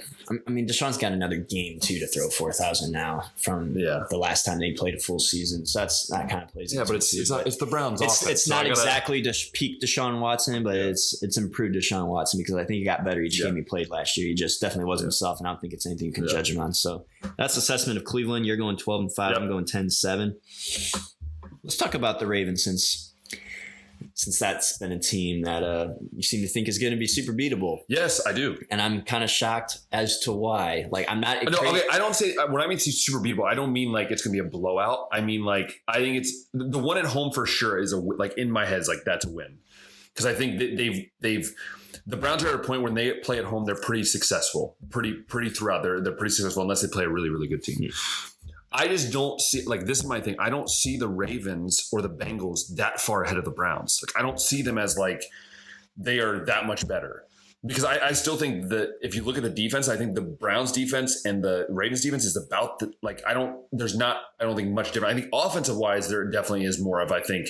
I was going to say, I think what Odell are you going to get? Like a lot of these things. The Odell signing isn't exactly something I'm excited about. I know people point to the Rams Super Bowl run and all the touchdowns he got, but he was getting less yards and catches than he was in Cleveland. Touchdowns are so random at the end of the day anyway. But also drafted Zay Flowers. Mark Andrews is back. J.K. Dobbins and Gus Edwards. I think Gus Edwards is still there. Yeah, but I guess be healthy in the backfield. I guess this is my thing. I'm not saying that it's going to be. I think it's one of those things where we've seen in the AFC North in the past, where teams that are they're close to the same. You know, that they're not equal, but there's that slight chance where one of those teams go. I think it's going to come down. Both games will come down to a field goal. I really do believe that. I think Steelers. I think we both can agree that the Steelers. I think the Steelers could go 0-6 in the division. I believe so. I think the Bengals are better than the Ravens and slightly better than the Browns. That's how I view the Bengals. But I think the Bengals at the end of the season are much more successful than the Browns are at the end of the season. And that's why I view it that way. Because I feel like the Browns, for some reason at the end of the year, and we know this, they just have this like mentality of like, oh, we're close enough to being a playoff team, so we're just going to start shutting it down a little bit. Luckily, they're playing the Ravens early enough, I think, where you're going to get that motivation of like, we're going to go get it. Yeah, I mean, we're seeing all three division teams in the first 4 weeks, which is awesome. Yeah, I love it. We're going to get an idea of where we stand. So speaking of the Ravens, what do you feel about the Ravens? Do you think that they are the second best team or the best team in the division? I feel like second best. Yeah, behind the Bengals, I'm guessing. Yeah, I still think the Bengals are going to be my favorite, and the Browns and the Ravens are going to be fighting for that second spot, and then the other one will just be the third one. But yeah, it's just Baltimore's always seemed to have Cleveland's number over the years, and I'm not as easily convinced, or I guess I just got some PTSD or something. I don't know. Even though Cleveland might look like the better team on paper, Baltimore. They stole our team. You got to respect the consistency. Yeah, they stole our team. Okay, they stole our team. Yeah. I'm looking for Lamar too. He got paid exactly what he wanted. Last year it was looking like he was quitting on the team. He wasn't coming back from injury, and he was probably going to leave. But yeah, he's back. Baltimore finally made an effort to get him some weapons. We may not be the most crazy about him. They might not be top 10 in the league for skill position, but it's better than what he's had. Yeah. And it's playing in Baltimore late in the season, which is extremely hard. So yeah, I think Baltimore is one of those teams. I think they will end up. I think we'll finish third, in my opinion, behind the Browns. Let's go through the schedule here, because they start off with a couple easy ones. I think they got Houston first, but then they have a road game at Cincinnati, and then have a home game with Indy after that. Then they got the game at Cleveland, obviously. Then they go to Pittsburgh next. Yeah. Then they got home games with Tennessee and Detroit, a road game against Arizona. I think all three of those could be wins. Detroit would be a tough one, though. Yeah, because I think Detroit's going to be surprising some teams this year. Then they got 3 straight home games with Seattle, Cleveland, Cincinnati, which that's going to be tough. But at least they're going to have home field advantage. I think they win 2 of the 3 of those, probably. Then they got to go to LA to play the Chargers. Then they host the other LA team, the Rams. That's just weird. Then they go to Jacksonville, to San Francisco, host Miami, host Pittsburgh. That could be 3 to 4 losses to finish the year, like easily. I think it's definitely a tougher stretch than what the Browns got. Honestly. The Browns have a lighter end of the year, whereas the Ravens have a tougher end of the year. Yeah, you got to play. Dude, I mean, even going from the week 9, Seattle, Cleveland, Cincinnati, Chargers, Rams, Jacksonville, San Francisco, Miami. Which, let's be honest, the Ravens have always been blessed with not a hard schedule throughout some of the year. It's been more spread out for them. That week 9 to week 17 is going to be tough. Yeah. Maybe I'll even give Cleveland the edge here to finich second just because of how tough I think that's going to be. Yeah. That's true. So then I'm guessing we think the Ravens obviously will finish second or third, and we know the Browns will finish second or third. Yeah, I think Baltimore has. So I'm going 10-7 for Cleveland, finishing a little under what they could, what their ceiling I think could be. I think 10-7 is Baltimore's ceiling in this, honestly. After reading through it, maybe they go 9-8. Yeah, and are getting third. Yeah, I mean, it's very positive. As good of a team as they are, it's like going through that stretch there is going to be tough. With Cleveland, I think it's broken up like, okay, it could be a win, loss, win, loss, win, loss sometimes going week to week. But so then it obviously leaves us with the Bengals. Yes. Which we both 100% agree that they will win the division. And this, I'm so glad Jared's at work today because I do not want to hear him just blabber on about how much we're right at this moment. Because listen, in our hearts, both Josh and I would love to say that the Browns are the best team in the division, but we're not stupid.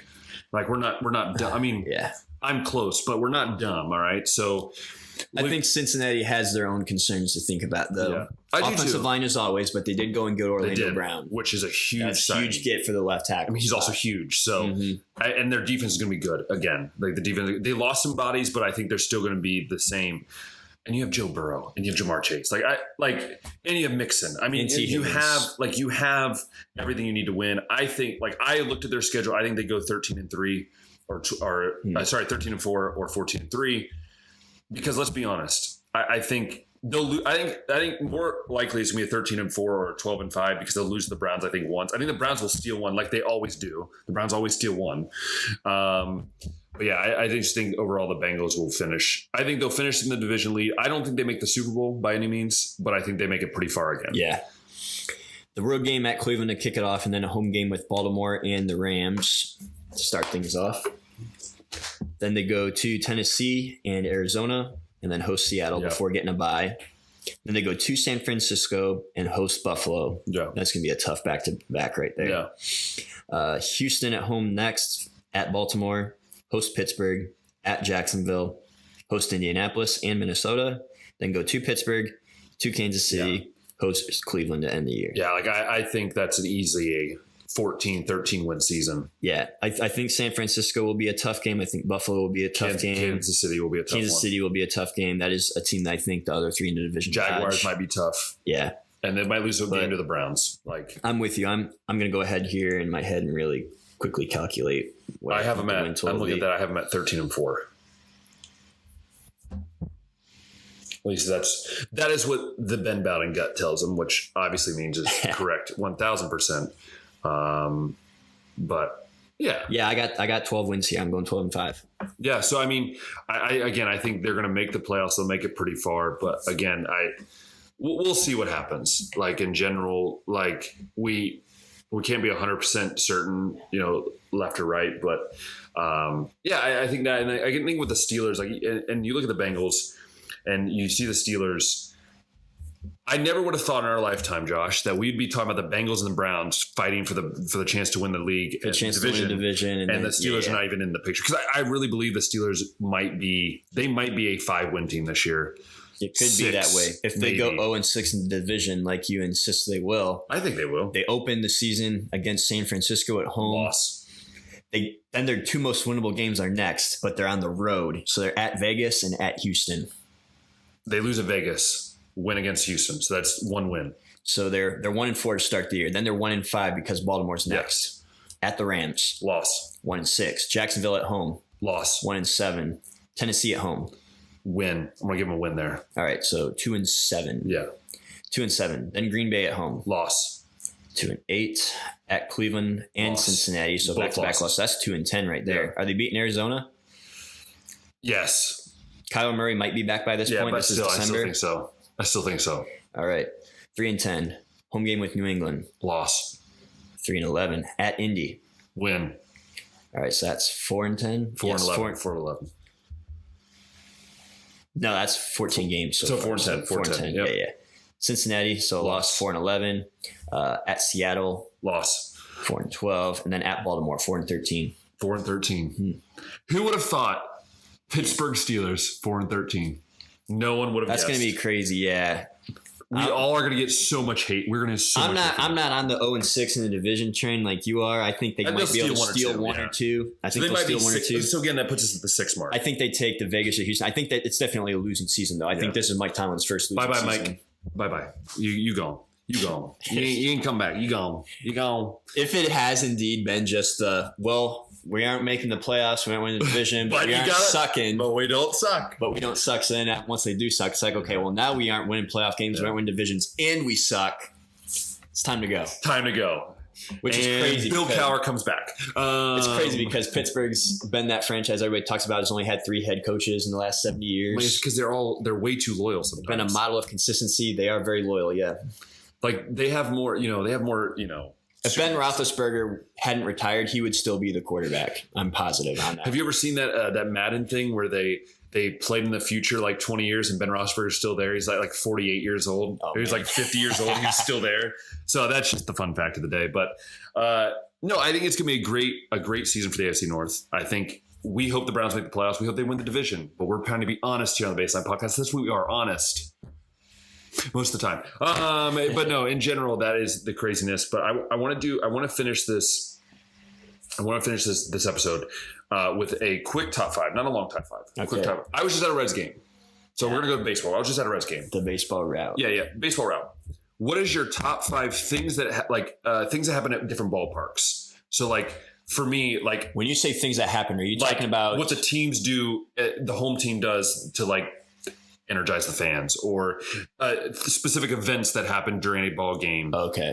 In it, like for you, the Guardians, for me, the Reds, and so on like that. Got it. Does that make sense? Mm-hmm. So I'm on board. So I'm going to start with number 5 for me. And I think it's simple, is Dippin' Dots ice cream. I think that's at most ballparks. I think Dippin' Dots ice cream is a go-to experience-driven thing for, I think, most people at a ballpark. I'm going to go Dippin' Dots. Number 5. Dippin' Dots doesn't make my cut. And as you guys all know, I'm a big ice cream in the helmet guy as it is. He is. Plus, I see Dippin' Dots at other places. But following the food realm, I'm going to go with any kind of hot dog promo, whether it's Dollar Dog Night like we had last night, or Dime Dog at the Columbus Clippers, awesome which the AAA team does. I recently found out that Cleveland puts a limit of 6 on Dollar Dog Night. Why? Now. That's so mean. Yeah, so I was mean. like, well, what the heck? I can only get 6 if this is. You're only having 6 squirrels? If this is how poor we are that we can't lose more money on more hot dogs, then I'll pay full price for hot dogs if it means we can go and get Shohei Ohtani or bring some superstars to the team. Noah Syndergaard? Not Noah Syndergaard, no. So Dollar Dog Nights or any kind of hot dog being cheap promo. I'm going to go my next one. I'm going to go with any like fun game where they get involved with the fans, like on the board, like on the screen. So like specifically at a Reds game, they do like guess the patterns. So they have like Rosy Red and Mr. Red and hot dogs or whatever, and you have to guess it. And it just is mind-boggling to me. So the people that can't remember 5 slots in a row, they give you like 25 seconds to look at the thing, like just memorize like part of the word or whatever. So I'm going to go with that, or like any of the name guessing game or trivia game. I think that's just fun because baseball can be boring, right? And the new time clock has helped it, but it still can be boring. So I think it's awesome to see that they're able to like add something to build up the kind of excitement for the game of baseball. Yeah. Cleveland does a lot of things like that. And one of the more fun ones for the kids is they have a camera out in center field. That's cool. Then they hide a Chick-fil-A cow in the crowd and they have to find it. That's awesome. And they get 30 seconds to do it. That's so cool. Yeah. And if they do it, then they get like some kind of Chick-fil-A gift card or something like that. So that's number 4 for you. That's number 4 for you. I was just throwing that out there. Okay. On that note, though, I do think like that fan games like that it's where they pick fun. people to participate in something like that. Yeah, that's going to be 4 for me as well. I think 3 for me is Skyline Chili. Like, listen, gosh. as much as I'm not a big fan of it, Major L. I'm not a big fan of it. I think my wife said it smelled like dog food. The taste is weird too. It tastes plasticky. It's because it's melted plastic. They melt it. They like cook it in a in plastic bowl. I know it's in the plastic. They heat it up in a plastic bowl. They put the plastic bowl on a boiling stove. And then they're like, oh, the bowl looks a little deformed, a little melted. We don't care. We'll just mix it in. And then the cheese is like not real like cheddar. It's like the weird off-brand. Yeah. So anyways, I'm just going to put that out there because it's such a Cincinnati like favorite. It is a Cincinnati thing. I don't know why they love it so much, dude. Maybe that's why we suck so bad sometimes. Yeah, I mean, I get like home state, hometown pride. There's things that I say that are great about Ohio. And I guess I'll go with that is like La Rosa's as well. La Rosa's Pizza, that's another thing they do there as well. So I want to tie those two together. But the Skyline for sure you have to. I mean, dang, for Cincinnati, man, go for something like Graders or something actually good. There, yeah. Yeah. Number 3, let's go with post-game fireworks. Oh, that's it. Because they always have a budget to put on an absolutely insane show. But they can't buy any good players. They can't, and they can't have dollar dogs be more than 6. But the fireworks show, I threw a photo on my Instagram story of the Rock and Blast fireworks at Cleveland, how it was like all rainbow, like across the whole stadium. Yeah, so I haven't seen a show like that, but I've seen some of the post-game fireworks shows at Cleveland. They're really good. I'm going to go with also number 2, fireworks. I'm going to combine them two. I'm going to go the smokestacks in Cincinnati. I'm going to go the fireworks after a home run because I think it's just dope. You hit a home run, you go fireworks, and fireworks are shooting out from the river and everything. And I'm going to also go Friday night firework nights. Awesome to bring the family to. Really cool. And I think that just allows for the great experience of something else other than baseball. And allows that experience for me. That's number 2. Yeah. Number 2 for me is the freebies that you can get, whether it be like free bobblehead or free jersey giveaway. They're never like the nicest of jerseys, but it's just something else to throw the collection. Yeah, it's fun. Yeah, like build up the memorabilia collection. Yeah. And I think number 1, and this actually changed when I was thinking about this because we went to it yesterday. Number 1 for me is the Cincinnati Reds Hall of Fame. It is phenomenal. It's brand new. They've redone it since I've been there as a kid, and it is phenomenal. The history, the story of the Cincinnati Reds is worth it. It's a great opportunity to learn about the Reds, the start of baseball. I mean, it started in Cincinnati as the first professional team. So I think they do a great job educational wise, and you can see memorabilia from like 1904. So I think it's really cool. And I think anything you do that or the team shots, you tie in all the history of the team, it allows fans to have that experience that I think you can't nowhere else. Yeah, Cleveland doesn't have any kind of museum like that, but I was gonna echo that with you just because I have been to like the Yankees Hall of Fame. It's phenomenal in there, like their museum. It's all the baseballs. Yeah, like you get to see all 27 World Series rings in there. You see jerseys of like all the Hall of Fame guys: Babe Ruth, Lou Gehrig, autographed baseballs by all of them. You got I think Thurman Munson's lockers in there is who it is. I hope that's who it is. Yeah, but.